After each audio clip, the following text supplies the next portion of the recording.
Jardin. 5 bonnes raisons d'utiliser de la paille. Sous-produit de l'agriculture, la paille est un matériau bon marché et facile à trouver dans la plupart de nos régions. Elle constitue une ressource précieuse pour les jardiniers qui peuvent l'employer au potager pour réaliser un paillage ou même pour y faire pousser certaines cultures. Nous avons listé pour vous 5 bonnes raisons d'utiliser de la paille dans votre jardin. 1. Elle protège vos cultures du froid. La paille est un bon isolant, comme en témoigne son utilisation dans le domaine de la construction. On peut donc l'employer dans un potager pour protéger les cultures contre le froid. C'est la première des 5 bonnes raisons d'utiliser de la paille dans son jardin. Si vous habitez une région où les hivers sont rudes, il vous suffit de répandre ce matériau au pied des plantes pour leur offrir une bonne couverture contre le froid. Pour cet usage comme isolant, il est conseillé d'utiliser une paille creuse car c'est l'air contenu dans les tiges qui offre l'isolation thermique la plus efficace. Le bon geste consiste à épandre au cours de l'automne une couche de 15 à 20 cm d'épaisseur au pied de vos cultures mais aussi sur les planches vides pour empêcher l'apparition d'une croûte imperméable sur le sol nu. Au printemps suivant, vous pourrez repousser ce paillage afin de laisser le sol se réchauffer. 2. Elle limite l'évaporation. En été aussi, le paillage avec le chaume des céréales se révèle très utile au potager. Étaler une belle couche de ce matériau au pied de vos plantes permet de protéger le sol de la chaleur, du soleil et de l'assèchement dû au vent.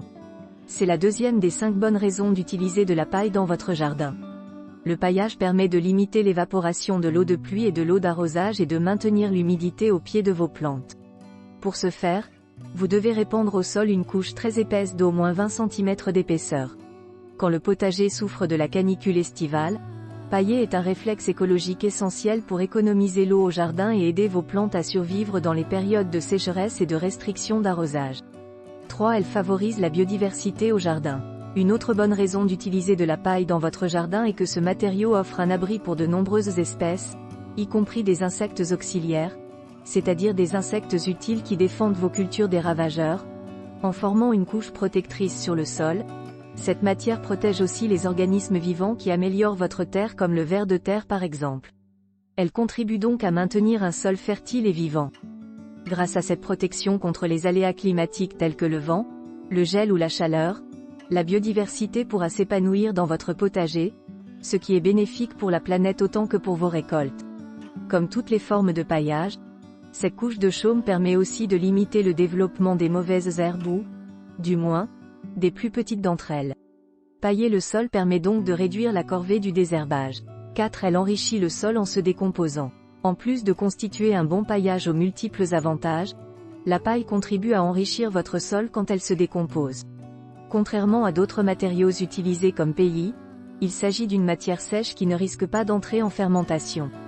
En se décomposant, elle libère dans le sol des éléments nutritifs comme du carbone et de l'azote qui vont contribuer à nourrir vos cultures. Plus précisément, la paille contient beaucoup de carbone et peu d'azote. C'est pourquoi vos cultures risquent de souffrir d'une carence appelée la faim d'azote. Pour éviter ce problème et aider les organismes à décomposer cette matière, vous devez apporter de l'engrais azoté ou des matières riches en azote comme du purin d'ortie ou des déchets de tonte au printemps avant de pailler. Au fur et à mesure que ce matériau sera décomposé, la couche de paillis va s'affiner. Vous devrez donc en ajouter au fur et à mesure de sa décomposition.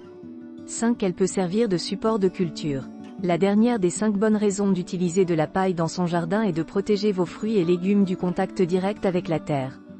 Les fraises et les cucurbitacées comme les melons sont des fruits que l'on cultive traditionnellement sur de la paille pour éviter qu'ils ne pourrissent sous l'effet de l'humidité. En revanche, il ne faut pas pailler les plantes de la famille des Aliacées comme l'ail, les oignons et les échalotes car ces espèces n'apprécient pas le paillage qui retient l'humidité au sol. Aux États-Unis, les jardiniers pratiquent une technique encore méconnue chez nous, la culture sur bottes de paille. Cette technique qui utilise les bottes de paille comme support pour la culture hors sol est bien adaptée pour faire pousser des courges, des tomates ou des poivrons. Où se fournir en paille? Si vous récupérez de la paille auprès d'un producteur de céréales, pensez à lui demander s'il a utilisé un anti-germinatif dans ses champs car cela pourrait perturber la croissance de vos plantes potagères. Si vous possédez un jardin assez grand, vous pouvez aussi envisager de cultiver votre propre paille en faisant pousser du seigle ou du sorgho, à faucher à l'automne.